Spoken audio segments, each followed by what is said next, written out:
বৰপেটাৰ ডাবালেপাৰা উচ্চতৰ মাধ্যমিক বিদ্যালয়ৰ বিদায় সভা।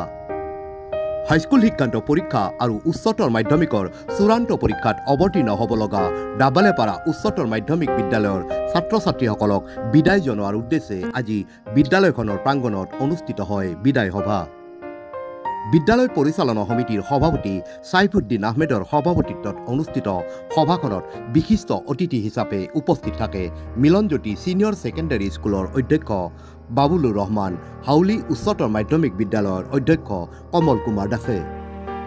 সভাখনত ডাবালেপাৰা আঞ্চলিক হাইস্কুলৰ প্ৰধান শিক্ষক আব্দুল লতিফ, ঢাকালেপাৰা ডাবালেপাৰা হাইস্কুলৰ প্ৰধান শিক্ষক বিলোৱাৰ হুছেইন, জগিৰপাম নৱজ্যোতি হাইস্কুলৰ প্ৰধান শিক্ষক জছিমুদ্দিন, 281 নম্বৰ দত্তকুচি প্ৰাথমিক বিদ্যালয়ৰ প্ৰধান শিক্ষক সঞ্জয় বসে উপস্থিত থাকি ছাত্ৰ ছাত্ৰীসকলক উদ্দেশ্যি ভাষণ প্ৰদান কৰে।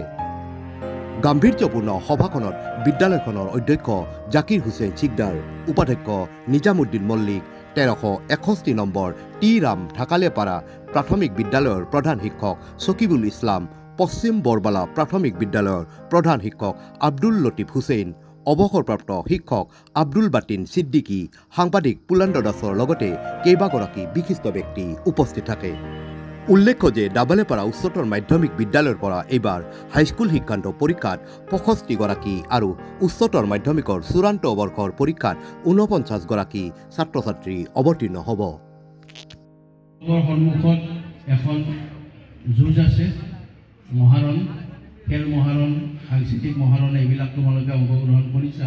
গতিকে মহাৰণ এইখনো, এই মহাৰণত তোমালোকে অৱতীৰ্ণ হ'বা আৰু সেই মহাৰণখনত তোমালোকে জয়ী হোৱাৰ আপ্ৰাণ চেষ্টা কৰিবা।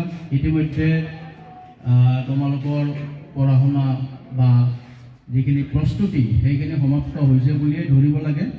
আমি ধৰি লৈছোঁ, কাৰণ কিয় তোমালোকৰ এতিয়া আৰু নতুনকৈ পঢ়াৰ সময় নাই। এতিয়া তোমালোকে হয়তো ৰিভাইজ দিয়াৰ কাৰণে সুবিধা পাইছা কেইদিন।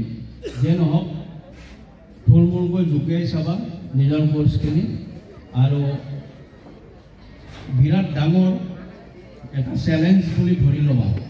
এই চেলেঞ্জটো গ্ৰহণ কৰিবা আৰু চেলেঞ্জটো গ্ৰহণ কৰিলে তোমালোকে নিশ্চয় সফল কামন হ'ব পাৰিবা। আমি কামনা কৰোঁ। আৰু বিশেষকৈ 10ম শ্ৰেণীৰ ছাত্ৰ ছাত্ৰীসকলক তোমালোকৰ মন সেনেকৈ দেখি পেলাই মোৰ মনটো কিছু পৰিমাণে ভাৰাক্ৰান্ত হৈছিল।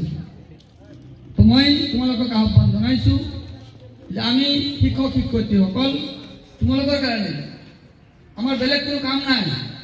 এজন খেতিয়কৰ যেনেকুৱা বছৰটো খেতি কৰে, খেতি কৰি পেলাই তেওঁ ধান মৰাপাত বা বেলেগ কিবা শস্য উৎপাদন কৰে, কৰি পেলাই ভঁৰালত থয়, বিক্ৰী কৰি তাৰ পৰা 2 পইচা পায়।